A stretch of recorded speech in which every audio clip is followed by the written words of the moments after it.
J'étais aux États-Unis et je parlais sur ce sujet avec un petit groupe de personnes qui semblaient ignorer complètement que l'Afrique se trouvait dans la Bible. Et je leur demande comme ça, je leur dis, mais est-ce que vous savez où se trouvait le jardin d'Éden, par exemple? Alors, il y a les Américains qui lèvent le doigt et disent, oui, il y avait le Tigre, le fleuve, l'Euphrate aussi. Le jardin d'Éden se trouvait en Irak. Hein, aujourd'hui, beaucoup de gens pensent que le jardin d'Éden se trouve en Irak. Je me suis retenu d'ailleurs de leur demander quelle impression ça faisait de bombarder le jardin d'Éden. Mais je leur ai dit au lieu de ça, mais vous savez, on oublie toujours quelque chose. Regardez ensemble rapidement, parce que c'est quand même beau. Pour voir que, quand même, on oublie, mais le plan de Dieu pour l'Afrique est très tôt. Regardez dans Genèse chapitre 2 avec moi. Regardez la description du jardin d'Éden. Le jardin d'Éden, il y avait 4 fleuves qui sortaient. Qui étaient ces fleuves et où étaient-ils? Du pays d'Éden, chapitre 2, Genèse, chapitre 2, verset 10. Du pays d'Éden sortait un fleuve qui arrosait le jardin, et de là, il se divisait en 4 bras. Le premier, c'est le Pishon. Il contourne tout le pays de Havila, au sol gorgé d'or et excellente qualité. Le deuxième fleuve s'appelait Gihon. Il parcourt toute l'Éthiopie, ou dans certaines versions le pays de Couche. Et le troisième fleuve, c'est celui qui coule à l'orient de la Syrie, c'est le Tigre. Et le 4e fleuve, c'est l'Euphrate. Regardez, la Mésopotamie, l'Irak, le pays de Havila, qui est probablement vers la Somalie, et tout le pays de l'Éthiopie. Le jardin d'Éden, ce n'était pas le jardin qui est derrière la cour de la maison. Hein. Le jardin d'Éden, c'est un jardin immense qui couvrait plusieurs pays, dont l'Éthiopie. Quels sont les noms qu'on donne à l'Afrique dans la Bible?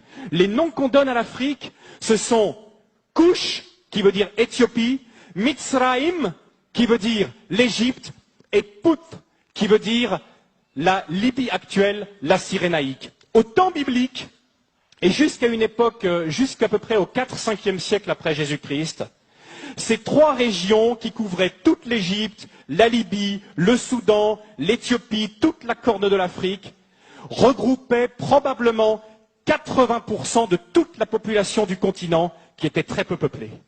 Donc toute l'Afrique, presque, se retrouvait à Couche, Mitzraïm ou Put. Et, à la surprise générale pour certains, c'était des pays noirs.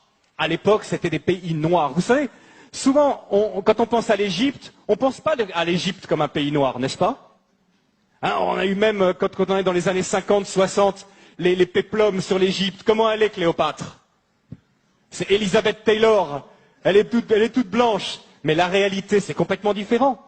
Toutes les recherches historiques ont montré qu'à l'époque de Moïse, ont montré qu'à l'époque biblique, l'Afrique était un pays noir. Et d'ailleurs, il suffit de regarder les hiéroglyphes aujourd'hui pour voir toutes ces femmes égyptiennes avec les cheveux tressés qui ressemblent à s'y méprendre aux Peuls du Sénégal. Des recherches ont montré que les Peuls du Sénégal, pour ceux qui les connaissent, sont parmi les descendants les plus directs des Égyptiens. Les travaux, entre autres, du professeur Cheranta Diop et d'autres ont montré que l'Égypte était un pays noir, que l'Éthiopie était un pays noir et que la Libye était un pays noir.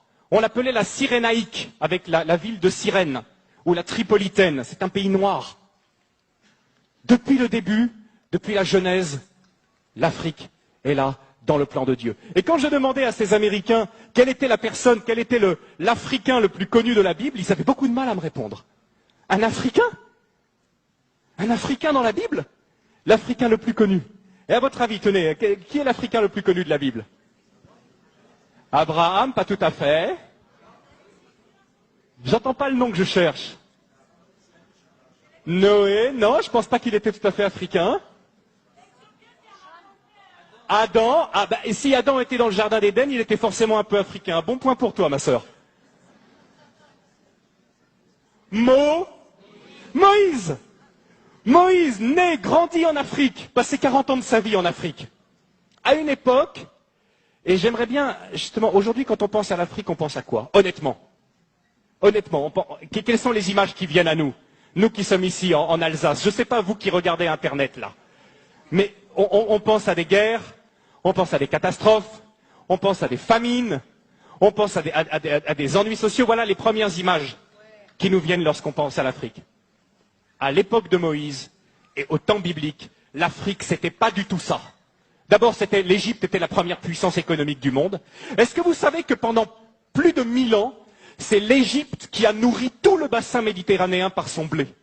L'Égypte possède un cadeau de Dieu extraordinaire qui s'appelle le Nil, qui est probablement le fleuve le plus extraordinaire du monde, un fleuve qui vient du lac Victoria au Kenya, qui passe et qui coule dans un delta. Ce sont qui donnent la possibilité de faire du jardinage de façon extraordinaire.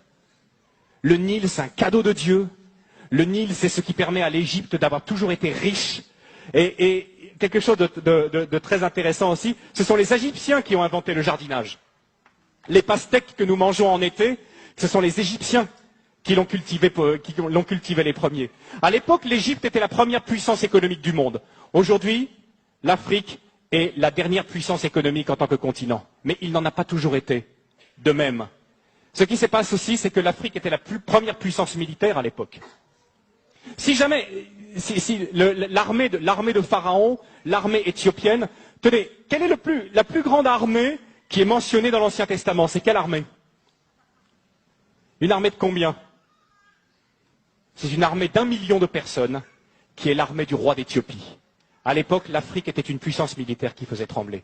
À l'époque aussi, l'Afrique, nous dit la Bible, Moïse a été élevé dans toute la sagesse des Égyptiens. L'Afrique dominait le monde également par ses connaissances scientifiques. C'était de l'Afrique que venait toute la connaissance. Les Égyptiens ont été les premiers astronomes, ont été les premiers à jeter les bases de nos sciences modernes. Venait également de l'Afrique. C'était aussi une époque où l'Afrique accueillait les réfugiés. Aujourd'hui, on pense que l'Afrique, c'est le pays qui envoie plutôt des réfugiés. Mais à l'époque, l'Afrique accueillait les réfugiés. Est-ce que lorsque vous lisez la Genèse, lorsque vous lisez même à peu près tout l'Ancien Testament, vous voyez que toujours le peuple de Dieu a été tenté et l'a fait à certains moments d'aller se réfugier en Égypte, en Afrique. C'est là qu'ils trouvaient le repos. Et le Seigneur a dû leur apprendre difficilement au travers de toute l'Exode à ne plus compter sur cette grande puissance mondiale.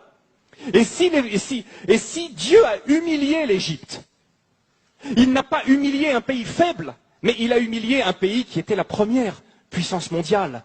Comme aujourd'hui, si Dieu choisissait d'humilier une nation puissante, il choisirait probablement d'humilier ou les États-Unis ou l'Europe, qui nous glorifions de notre technologie, de notre puissance, de notre force militaire. Donc Dieu a dû apprendre à son peuple à ne pas compter, à ne pas dépendre de la puissance des hommes, mais à compter seulement sur sa puissance. Quelque chose de très important que souvent on ne connaît pas, c'est que lorsque la reine de Saba était une reine africaine. Amen. Je ne sais pas si vous le savez, c'était une reine noire, c'était une reine africaine. Et les Éthiopiens, aujourd'hui, basés aussi sur des recherches intéressantes, montrent que probablement la reine de Saba était la reine de tout le royaume d'Éthiopie à l'époque. Elle était allée chercher la sagesse auprès de Salomon. Et que dit aujourd'hui l'Église là-bas en Éthiopie? L'Église, dans sa tradition, dit que Salomon et la reine de Saba ont eu un enfant, que cet enfant est devenu Ménélik Ier, le premier empereur d'Éthiopie, qui a été la plus longue dynastie du monde jusqu'à la chute de l'empereur Haïlé Sélassié dans les années 70, qu'on appelait le Négus. Et sa filiation remontait à aucune explication de la présence d'un si grand nombre de juifs en Éthiopie, qu'on a appelé après les Falachas, qui sont revenus en Israël. Christian connaît bien cette histoire. Il n'y a pas d'autre explication que le fait que, depuis les temps de l'Antiquité, les Juifs étaient présents en Éthiopie.